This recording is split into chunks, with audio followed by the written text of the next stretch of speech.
Hi everyone, thanks for tuning in again. Today I've got a couple of little checkpoints to share with you to help you to get that nice blend of side bend and rotation in your backswing.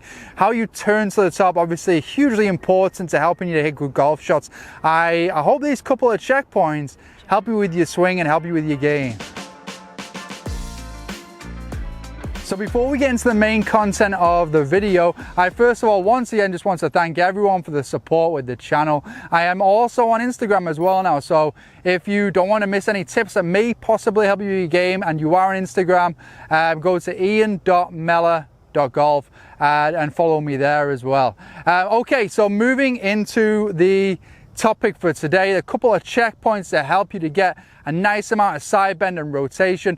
Historically, I feel this would have been titled on a YouTube video as the tilt of the shoulders, but anyone that follows me knows that I like to get away from that old language that is somewhat inaccurate and really tie into what is going on from a more anatomical standpoint. So the look of what the shoulders did in the start really is just a reflection of how the rib cage is rotating and side bending early in the swing. And the couple of checkpoints I've got just to ensure that you get a nice amount of rotation and side bend. Today is going to be around the trail side. First one being trail shoulder. So early on in the swing, what I'd like to see players do is get that trail shoulder working around their body, working more behind them. The pattern that I see the most is early in the swing, a player getting very much this way. So from down the line, that would be the player encouraging or being whatever they're doing in their movement is getting that butt of the club pointed too much down too early. The reason I don't like that is because nearly all the time in the 3D when I see a player do that, then what they do to get to the top is they really extend. It just puts the spine in not the best position, really makes it compromises the position of the right arm and shoulder at the top. So too much of the butt down, that is, can lead to those complications in your swing.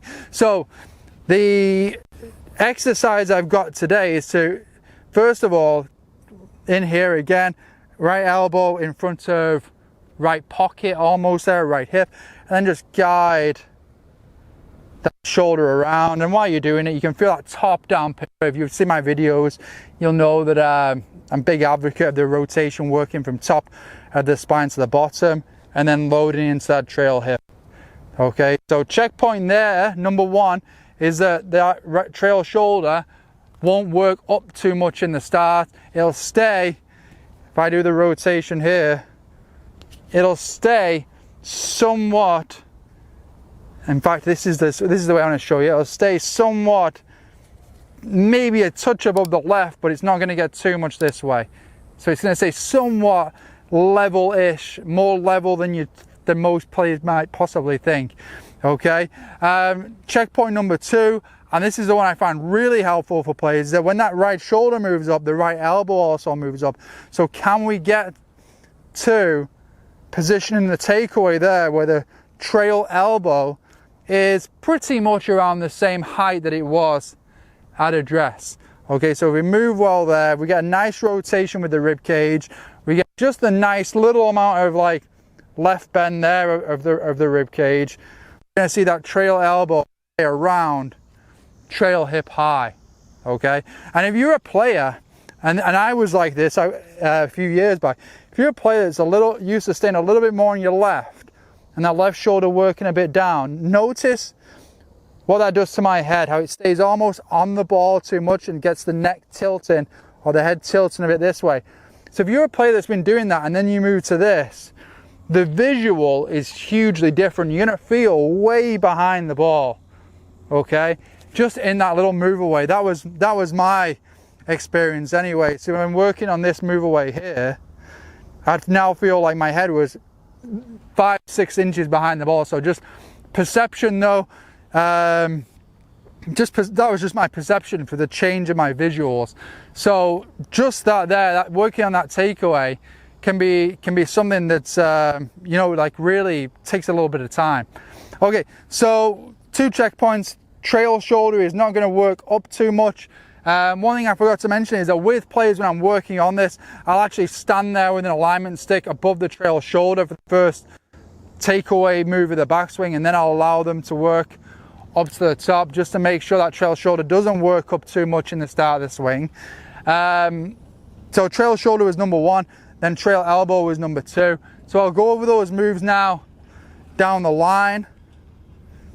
So you can see there in the start of the swing there, how that trail elbow hasn't moved up too much. You can see how getting that trail shoulder to work more behind me. And then when working on this, I typically have players work at a nice slow pace. Yeah, I mean, having a nice slow takeaway, smooth takeaway is usually it's really conducive to hitting good shots anyway. So let's hit one here. We'll go nice and slow to here. And then we'll just hit a few shots nice and easy. Okay, so a lot of rehearsals, usually a good amount of the like going over that little movement drill that I was doing early on is very helpful to do this, because it's training the body to move the way we want to in the golf swing.